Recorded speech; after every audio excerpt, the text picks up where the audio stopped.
All right, let's jump right in. What if the most powerful tool you will ever own is something you already have? In this explainer, we're going to explore how you can become the architect of your own mind and how you can use it to build a more positive, more powerful life. And look, this isn't just some feel-good motivational quote you see on a poster. Nope. This is the fundamental idea we're starting from today. That tool, the one that designs and builds pretty much everything else in your world, yeah, it's right there, between your ears. Okay, so if your mind is the tool, what's the plan, right? Well, I want you to think of yourself as an architect. And every single day, without even realizing it sometimes, your thoughts are drawing the blueprint for the life you're building.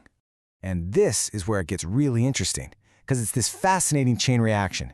See, it all starts with a single thought. That thought, it shapes how you feel. Then, that feeling, it's what drives you to do something. And over time, all those little actions, they add up to who you become. It's a straight line, a direct path, from a thought inside your head to the reality you live in. Or, to put it even more simply, your thoughts literally create your reality. Think about that for a second. It's this profound loop. The world you experience isn't just about what happens to you, not at all. It's shaped by how you interpret it and what you believe about what happens. So let's see what this looks like in the real world. You've got these two inner voices, right? On one side, you have that nagging voice of self-doubt. It's that inner critic whispering, I can't do this, I'm going to fail. And what happens? You're paralyzed. You don't even try. But then you make a simple shift. You choose self-belief instead. And suddenly, that paralysis just melts away. It's replaced by purpose. And it's not just a feeling. Your actions actually physically begin to change. You start moving forward. Okay, but this brings up a really important question. We hear the term positive thinking thrown around all the time, but what does it actually mean? Because let's be honest, it's not about just ignoring your problems or slapping a smile on and pretending everything's perfect. So let's clear that up right now. Here's the key difference. Real positive thinking, it's not delusion, it's empowerment. It's about having the guts to look a problem square in the eye and believe, truly believe, that you have what it takes to overcome it. The focus completely shifts. It's no longer about how big the obstacle is, but about how deep your own strength goes. All right, so with that new definition in our back pocket, let's see how this actually plays out. This mindset, it becomes like a new lens for your eyes. It literally reframes how you see everything, and you start turning those scary obstacles into incredible opportunities. Think about it. In any situation you face, you have a choice. You can react from a place of fear, or you can choose to see a chance for growth. You can let doubt freeze you in place, or you can choose to lead with hope. See, positivity isn't some passive, lazy state of being. No way. It's an active, powerful choice you have to make moment by moment. And this leads to a really key insight. You know, it's so easy to look at successful people and just assume they had it easier, right? That they didn't face the same struggles. But what we're finding out is that their real advantage isn't a lack of problems. It's a totally different way of thinking about those problems. So how exactly do they pull that off?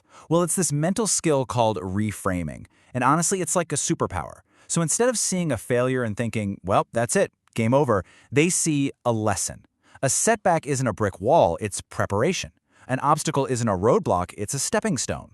And the end result of all this constant reframing? It's resilience. That's what it is. It's that mental muscle that lets you get knocked down and get right back up again. And here's the best part. It's not something you're just born with. It's a skill you build up one single reframed thought at a time. That's where real courage comes from. Okay, so we've covered the what and the why, but now it's time for maybe the most important part, the how. How do we take all these big ideas and actually turn them into a daily practice? Let's get practical. The good news is it all starts with really simple, totally manageable habits. First up, start every single day with gratitude. It immediately shifts your brain to focus on what's going right. Second, focus on what you can actually do, not what you lack. It's about agency. And third, and this is a big one, change how you talk to yourself. Just start speaking to yourself with the same kindness and confidence you'd give to a good friend. And that's why these small daily habits are so incredibly profound. They might not seem like much, but they aren't just minor tweaks. They're the seeds of a total transformation. Because remember, when you change the way you think, you change the way you live. All right, as we start to wrap this up, let's boil everything we've talked about down to the single most empowering takeaway. It all comes down to one simple question. Where does your control really lie?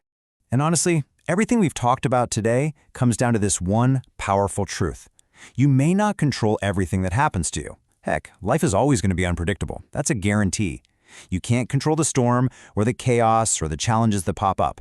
But your response, how you choose to respond, that is always 100% within your control. And in that choice, that's where you find your ultimate freedom. So here's your final blueprint to take with you from today.